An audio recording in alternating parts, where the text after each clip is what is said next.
Hola, benvinguts a la meva prestatgeria, jo soc Marta i avui vos duc un BookTag.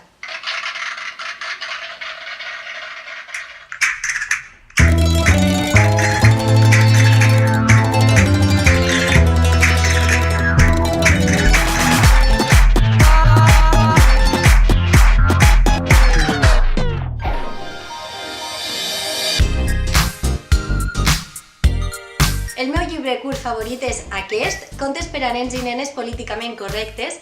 Me'l vaig llegir a l'institut com a lectura de classe.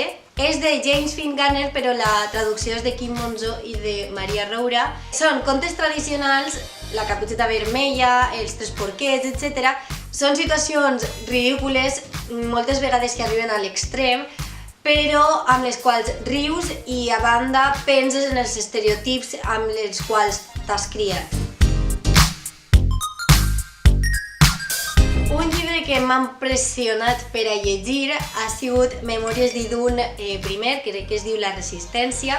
De fet, és un llibre de literatura juvenil. Tota la meva colla d'amics sí que se l'havia llegit en l'ESO i tal, però jo no sé per què no me'l vaig llegir aleshores i va ser un estiu que no sabia què llegir i quasi me'l ficaren a les mans perquè me'l llegia. He de dir que no he continuat la saga, però la tinc pendent i sé que he de finalitzar-la. Un llibre que em vaig llegir abans que es fera famós va ser Els avantatges de ser un marginat. Me'l vaig llegir justament quan eixia la pel·lícula, una pel·lícula també meravellosa amb Emma Watson, Logan Lerman, Ezra Miller. Primer me'l vaig llegir en anglès i em va agradar tant que després me vaig comprar aquesta versió, que és la de castellà, i me la vaig tornar a llegir. La història en què està narrada no és molt habitual perquè és una novel·la epistolar, és a dir, el protagonista escriu cartes a una persona anònima, diguem-ho així. M'encanten les històries que, com que tenen un final que no t'esperes o que ha anat construït i que tu no veus fins al final. No tinc ni idea del que és MySpace. Un llibre del qual no me'n recorde si m'agrada o no és aquest, Botas de lluvia sueques, de Henning Mankell, crec que es diu així. Recorde l'argument, sé que està narrat en primera persona. És una novel·la que transcorre al nord d'Europa. És un senyor que es desperta enmig de la nit i veu que sa casa està cremant-se i ell està dins. Se salva, però clar, es queda sense res. El protagonista té una filla, també tracta la seva relació, també té com una història d'amor. Està bé, però és que no me'n recorde si m'agrada o no l'argument.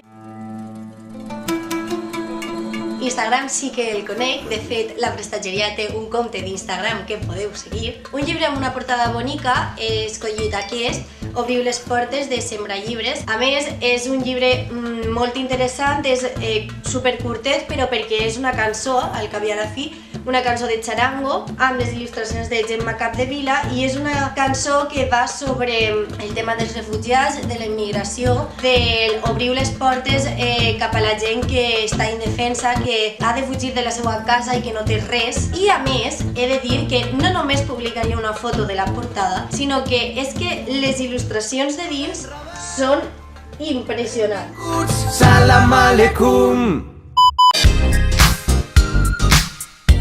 Per aquesta pregunta vaig a dir dos llibres per motius diferents. El primer és Beetlebone, de Kevin Barry, perquè trobo que és un llibre tan diferent al que havia llegit abans.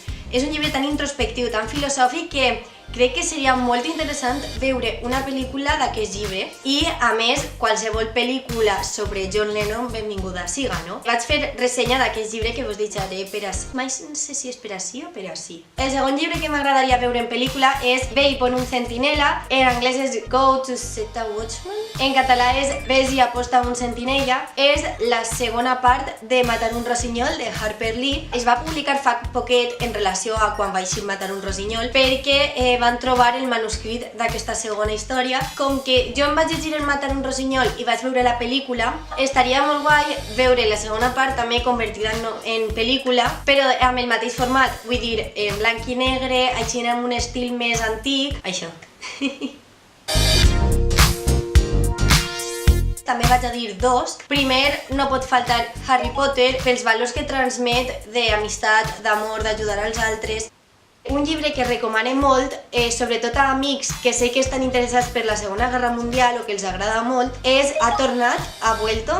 Ha tornat és una novel·la contemporània de ficció que pren el personatge de Hitler i fa que es desperten l'Alemanya actual, moments després d'haver-se suïcidat al búnquer, vestit amb l'uniforme, amb les mateixes idees, contraposa les idees que tenia Hitler en aquell moment amb les idees o amb la impressió que té la gent actualment. A la vegada del toc còmic que té, sí que té també un caràcter reflexiu. La pregunta que hi ha al voltant de tot el llibre és: seria possible que tornara a passar que un personatge com Hitler aconseguisca el recolzament de tanta gent amb les mateixes idees que Hitler actualment? Reflexiona mitjançant una història còmica prou inversemblant. De fet, aquesta reflexió es veu molt més explícitament a la pel·lícula aquella que es diu igual. Crec que ha quedat prou clar, no? Això ha sigut tot per avui, espero que vos hagi agradat el vídeo i recomaneu-lo si creieu que pot agradar-li a algú i subscriviu-vos si voleu veure més vídeos com aquest o altres tipus de vídeos però sobre literatura.